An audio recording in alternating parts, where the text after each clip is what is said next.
Le Maroc est invaincu lors de ses 5 derniers matchs en Coupe du Monde, également la meilleure série pour une équipe africaine dans la compétition. C'est la 4e équipe africaine à se hisser à ce stade de la compétition.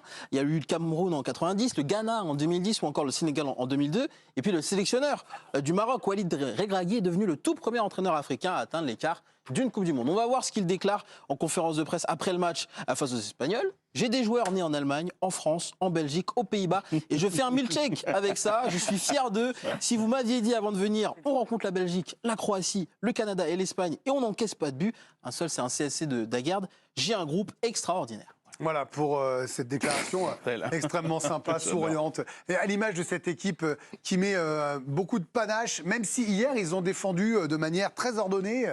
Olivier Rouillet, on en parlait dans l'avant-match. Est-ce que vous êtes heureux de les voir en quart ?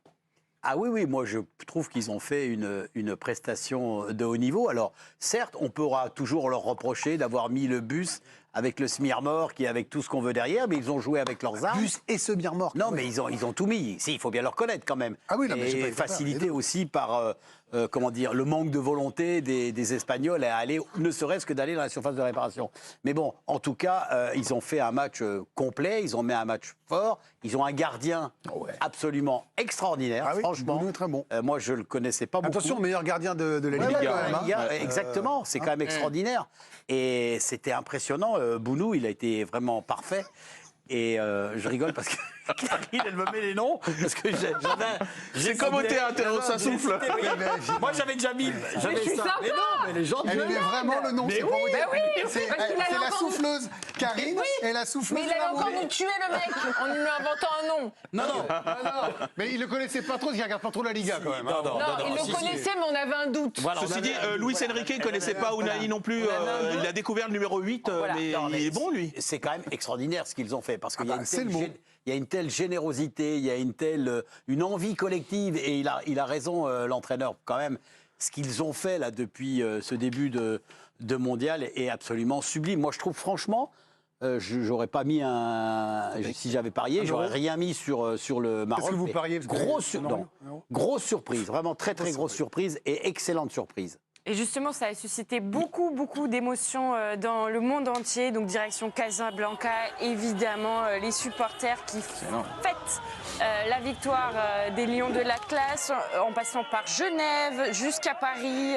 Et puis, vous allez voir, il y a même le roi du Maroc, Mohamed VI, qui a célébré la victoire. Vraiment, c'était l'exploit qui a ému beaucoup de monde. Regardez, dans la voiture avec le petit drapeau, voilà. Et le grand absent de ce mondial était lui aussi ravi. On pense tous à Amin Harit qui a dû déclarer forfait, le joueur marseillais, qui avoue quand même que c'est dur de ne pas être là. Il est trop heureux, mais également très frustré. C'est vrai que ça doit être dur. Un mot, Karine, rapidement sur ce triple top qu'est le Maroc. On ne les avait pas vus venir en début de compétition et ils sont impressionnants. On avait quand même... Non, on savait que c'était une équipe qui était vraiment collectivement cohérente et on attendait une montée en puissance et elle a eu lieu dans la phase de groupe déjà. On savait que défensivement ils étaient très bons. Il y avait le gardien, il y a aussi évidemment la défense centrale Saïs Aguerd. Là, la bonne nouvelle, c'est que leur 6, Amrabat, a été très bon alors qu'il n'avait pas été forcément au top au début de la compétition. Mais en 2018 déjà, ce qu'ils avaient fait, c'était vraiment cohérent. Ils n'étaient pas sortis de leur groupe, mais ils avaient un groupe de la mort. Là, ils ont eu encore un groupe déjà de la fait mort. 2-2, je crois, contre l'Espagne. Ils avaient le Portugal et l'Espagne dans leur groupe en bien sûr. 2018. Là, ils avaient encore un groupe à la noix et ils en sont sortis. Et bravo à eux. Mais honnêtement, ils ont quand même des très bons joueurs sur toutes les lignes. Et Ziyech doit être leur monsieur plus. Il l'a été parfois il ne l'a pas été. Et c'est quand même pas une immense surprise. Je veux dire, par rapport à leur collectif. Après, évidemment, on ne s'attendait pas à ce qu'ils sortent l'Espagne et que l'Espagne soit aussi stérile. Bon, je me tais, parce que vous me faites des... Non, je suis en train de vous dire, Karine, on y va, parce que derrière, on a tout un baromètre. Mais fort bien. Avec un Bravo double le top. Maroc. Et quand vous avez un ancien Clermontois dans votre équipe, ça vous aide. Romain Saïs, ancien Clermontois, c'est très important. Est-ce que vous avez la musique de l'équipe du soir? Vous savez, quand il parle... Oui, la petite musique d'ascenseur, là. N'hésitez pas.